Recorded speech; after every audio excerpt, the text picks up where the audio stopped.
నమస్తే. Welcome to I news. ఇటీవల ముగిసిన భారత్ పాకిస్తాన్ ఉద్రిక్తతలు దక్షిణాసియా భౌగోళిక రాజకీయాల్లో ఒక పెద్ద మార్పును తీసుకువచ్చాయి. ఈ ఘర్షణల పర్యవసానంగా దశాబ్దాలుగా స్వాతంత్ర్యం కోసం పోరాడుతున్న బలూచిస్తాన్ ఒక చారిత్రాత్మక నిర్ణయం తీసుకుంది. తమను తాము స్వతంత్ర దేశంగా ప్రకటించుకుంది. పాకిస్తాన్ పాలనలో బలూచ్ ప్రజలు ఎదుర్కొంటున్న దారుణమైన అణచివేత, మానవ హక్కుల ఉల్లంఘనలు, వివక్ష వారి స్వాతంత్ర కాంక్షను మరింత దృఢపరిచాయి. ఈ చారిత్రాత్మక సమయంలో నూతన ప్రభుత్వం ఏర్పాటుకు సిద్ధమవుతున్న బలూచిస్తాన్ ఈ ప్రత్యేక సందర్భానికి గుర్తుగా భారత ప్రధానమంత్రి నరేంద్ర మోదీని ప్రత్యేక అతిథిగా ఆహ్వానించడం అంతర్జాతీయంగా ప్రాధాన్యత సంతరించుకుంది.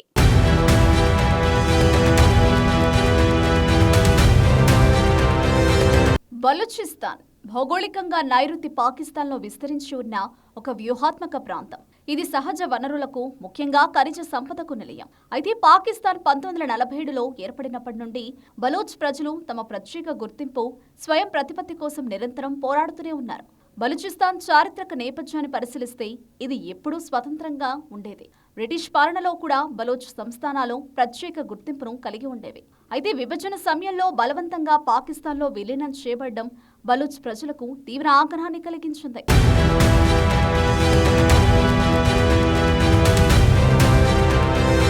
పాకిస్తాన్ ప్రభుత్వం ప్రారంభం నుండి బలూచ్ ప్రజల ఆకాంక్షలను పట్టించుకోలేదు. వారి సంస్కృతిని, భాషను అణచివేయడానికి ప్రయత్నించింది.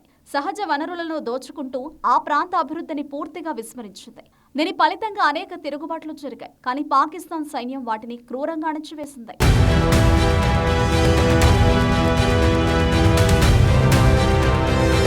గడిచిన దశాబ్దాలలో బలూచిస్తాన్ ఒక మానవ హక్కుల సంక్షోభ ప్రాంతంగా మారింది. వేలాది మంది బలూచ్ జాతీయవాదులు, విద్యార్థులు, మేధావులు, సాధారణ పౌరులు అదృశ్యమయ్యారు.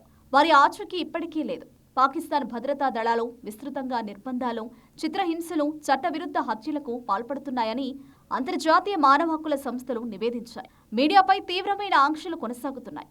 స్వతంత్ర పాత్రికేయులకు, అంతర్జాతీయ పరిశీలకులకు ఈ ప్రాంతంలోకి ప్రవేశం కూడా దుర్లభంగా మారింది.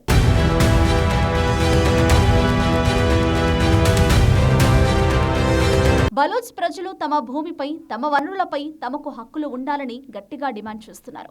కానీ పాకిస్తాన్ ప్రభుత్వం ఆ వనరులను ఇతర ప్రాంతాలకు తరలిస్తూ బలూచిస్తాన్ను ఆర్థికంగా వెనుకబడేలా చేసింది.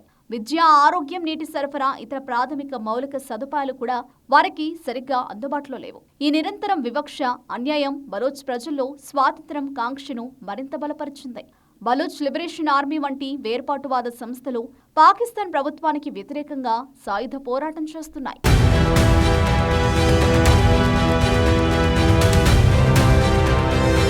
ఇటీవల జరిగిన భారత్ పాకిస్తాన్ ఉద్రిక్తతలు పాకిస్తాన్ అంతర్గత బలహీనతను బహిర్గతం చేశాయి. ఈ పరిస్థితిని బలూచ్ జాతీయవాదులు ఒక అవకాశంగా భావించారు. పాకిస్తాన్ పట్టు సడలడంతో వారు తమ స్వాతంత్రాన్ని ప్రకటించుకున్నారు. భారతదేశం పాకిస్తాన్పై సాధించిన విజయం వారికి ఒక నూతన ఉత్సాహాన్నిచ్చింది. ఇప్పుడు ఒక స్వతంత్ర దేశంగా తమ ప్రయాణాన్ని ప్రారంభించడానికి బలూచిస్తాన్ సిద్ధమవుతోంది. ఈ క్రమంలో భారతదేశంతో బలమైన రాజకీయ, ఆర్థిక, రక్షణ సంబంధాలను ఏర్పరచుకోవడం వారికి అత్యంత అవసరం. భారతీయ సహాయం, పెట్టుబడులు వారి ఆర్థిక వ్యవస్థను పునరుద్ధరించడానికి సహాయపడతాయి. అదేవిధంగా రక్షణ రంగంలో సహకారం వారి భద్రతను పటిష్టం చేస్తుంది. దశాబ్దాల తరబడి అణచివేతకు గురైన బలూచ్ ప్రజలు ఇప్పుడు తమ భవిష్యత్తును స్వయంగా నిర్దేశించుకోవడానికి ఎదురుచూస్తున్నారు. ఈ చారిత్రాత్మక పరిణామంలో భారతదేశం పాత్ర ఏమిటనేది వేచి చూడాలి.